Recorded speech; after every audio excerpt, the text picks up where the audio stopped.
नमस्कार प्यारे बच्चों, हम लोग जो है पढ़ रहे थे अभिप्रेरणा के सिद्धांत और कुछ सिद्धांत हमने पिछले वीडियो में पढ़ लिए थे, जैसे मांग का सिद्धांत, चालक प्रणोदन का सिद्धांत, अभिप्रेरणा के मनोविश्लेषणात्मक सिद्धांत या अभिप्रेरणा का क्षेत्र सिद्धांत, अभिप्रेरणा के लक्ष्य आधारित सिद्धांत और अभिप्रेरणा के प्रोत्साहन का सिद्धांत। इतने सिद्धांतों को हमने पढ़ लिया था। अगला उसी के क्रम में जो सिद्धांत है वो है शरीर क्रिया का सिद्धांत।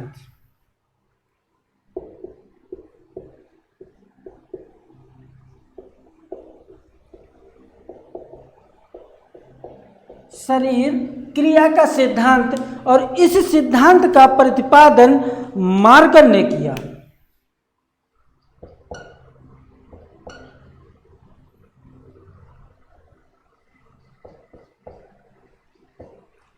मार्गन ने किया। आपने देखा होगा, इसलिए मार्गन शब्द पहले भी कहीं पढ़ा होगा। मार्गन एंड मुरे, मार्गन ने मुरे ने किया, लेकिन यहाँ पे इस सिद्धांत का प्रतिपादन मार्गन ने किया। और मार्गन ने बताया कि हमारे शरीर में वह तत्व उपस्थित होते हैं, हमारे शरीर में वह तत्व उपस्थित होते हैं जो व्यक्ति को कार्य करने के लिए यानी क्रिया करने के लिए प्रोत्साहित करते हैं। उस सिद्धांत को शरीर क्रिया का सिद्धांत के नाम से जाना जाता है। क्वेश्चन आपके एग्जाम में पूछा जाए कि शरीर क्रिया का सिद्धांत के प्रतिपादक कौन है, तो मार्गन है। नेक्स्ट सिद्धांत हम लोग देखते हैं। नेक्स्ट सिद्धांत है विरोधी प्रक्रिया का सिद्धांत।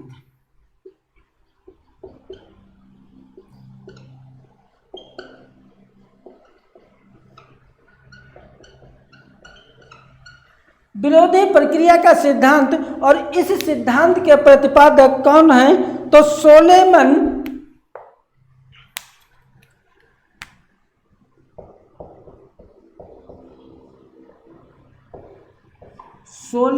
एंड कॉर्बेट है। सोलेमन एंड कॉर्बेट हैं विरोधी प्रक्रिया का सिद्धांत। देखो इसमें क्या बताया गया है।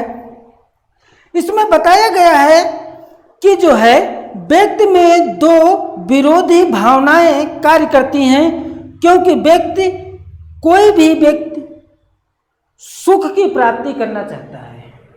यानी व्यक्ति में दो विरोधी भावनाएं होती हैं, और कोई भी व्यक्ति होता है वो सुख की प्राप्ति करना चाहता है, लेकिन दुख की प्राप्ति नहीं करना चाहता है। यानी इन दोनों सुख और दुख में दोनों ही प्रकार का क्या होता है, विरोध होता है। इसलिए इस सिद्धांत को विरोधी प्रक्रिया के सिद्धांत के नाम से जाना जाता है। और इस सिद्धांत का प्रतिपादन सोलेमन एंड कॉर्बेट ने किया, क्योंकि रीट के एग्जाम में ये प्रश्न यहाँ से 2 बार पूछा गया है, और बिहार टेट में यहाँ से 1 बार जो है प्रश्न पूछा गया है, और हरियाणा टेट में यहाँ से 3 बार प्रश्न पूछा गया है।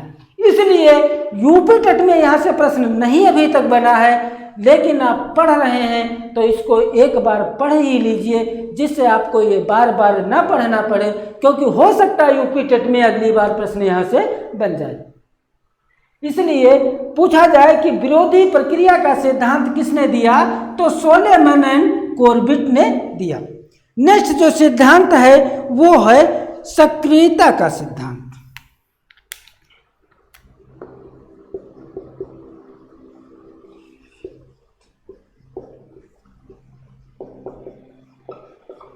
सक्रियता का सिद्धांत, और इस सिद्धांत का प्रतिपादन सोले सबरीन गोलवोव ने किया है।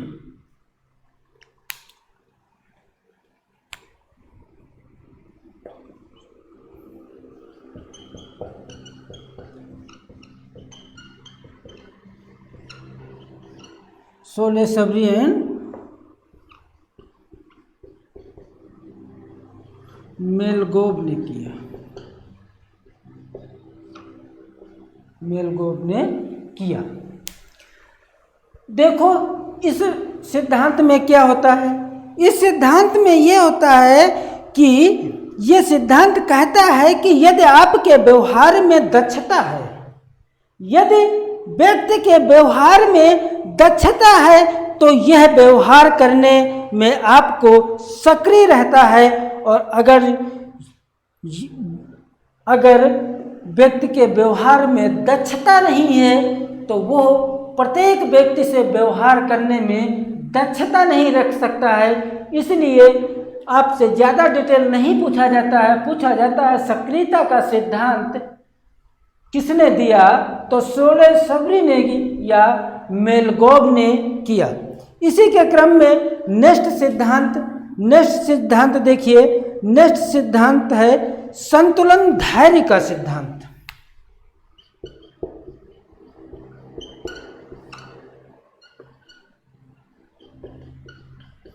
धैर्य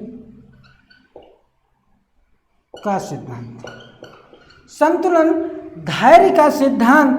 इस सिद्धांत का प्रतिपादन चैमलिन कोकर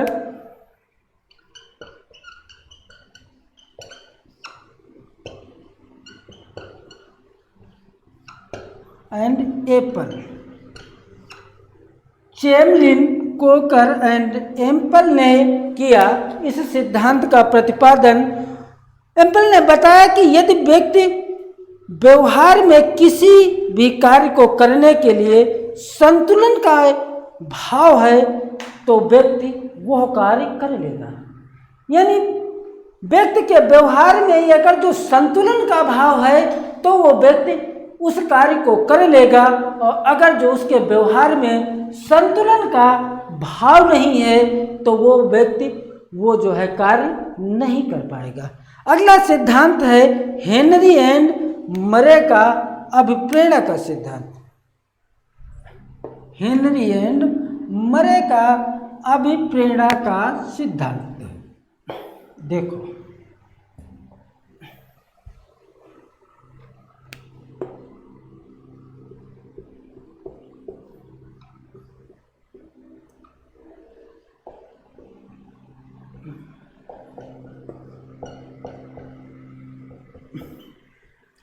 देखो इस सिद्धांत में क्या होता है?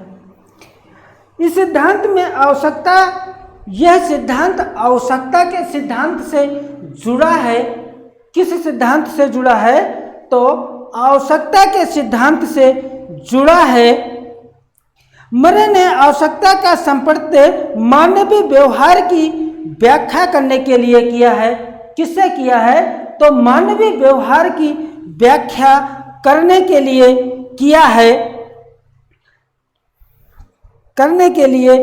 है, जिसे बाद में कम किया जा सकता है। इस सिद्धांत के अनुसार तनाव रहित स्थिति संतोषजनक नहीं होती है, बल्कि तनाव कम करने की जो स्थिति होती है वो संतोषजनक होती है।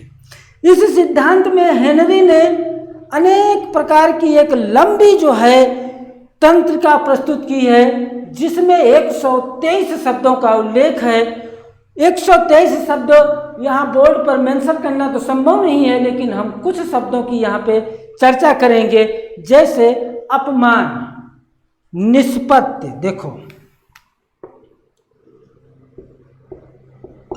अपमान, निष्पत्ति,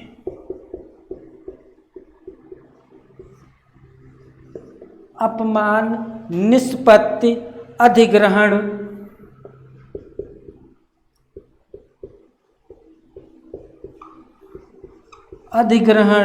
आक्रमण, दोष,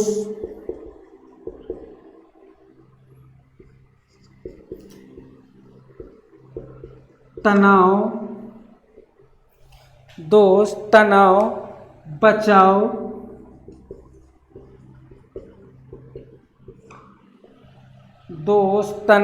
बचाव, विपरीत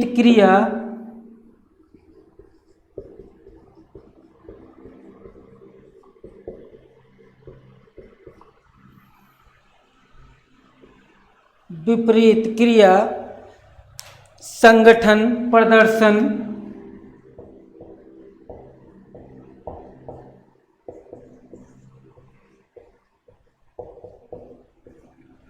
संगठन प्रदर्शन, संगठन प्रदर्शन पोषण,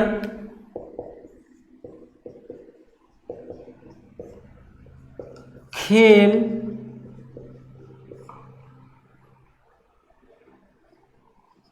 शिक्षा,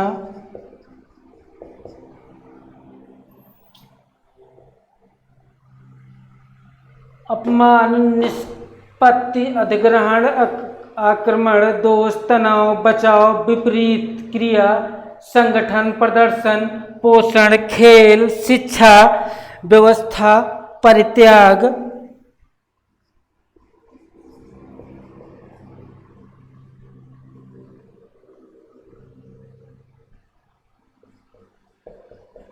परित्याग, शिक्षा, व्यवस्था, परित्याग।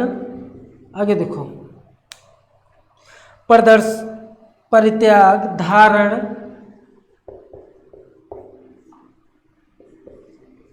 परित्याग, धारण, काम, समझ आदि।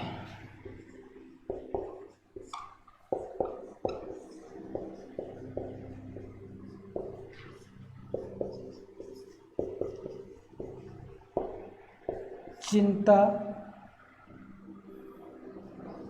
मूल प्रवृत्ति,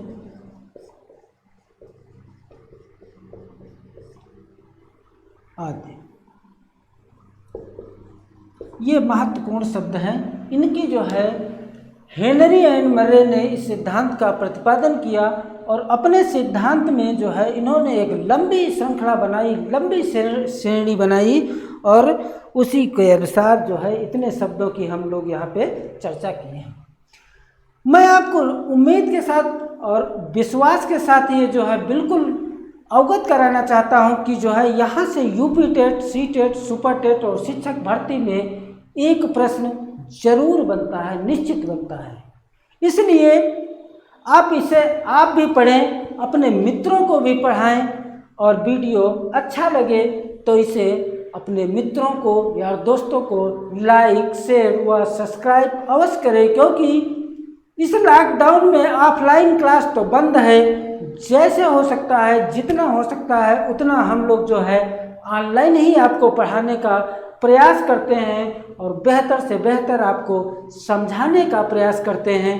क्योंकि अगर जो हम आप देखे होंगे कि ऑफलाइन क्लास में 1 घंटे, 1.5 घंटे, 2 घंटे की वीडियो नहीं बनाई जा सकती, लेकिन ऑफलाइन क्लास 1 घंटे, 2 घंटे, 2.5 घंटे की क्लास चलती है। इसलिए बहुत लंबी वीडियो ना हो, इसलिए इतने ही से वीडियो को हम छोटे छोटे भागों में बांट करके आपको समझाने का प्रयास करते हैं। मेरा वीडियो लाइक, शेयर, सब्सक्राइब अवश्य करें। Thank you all of you.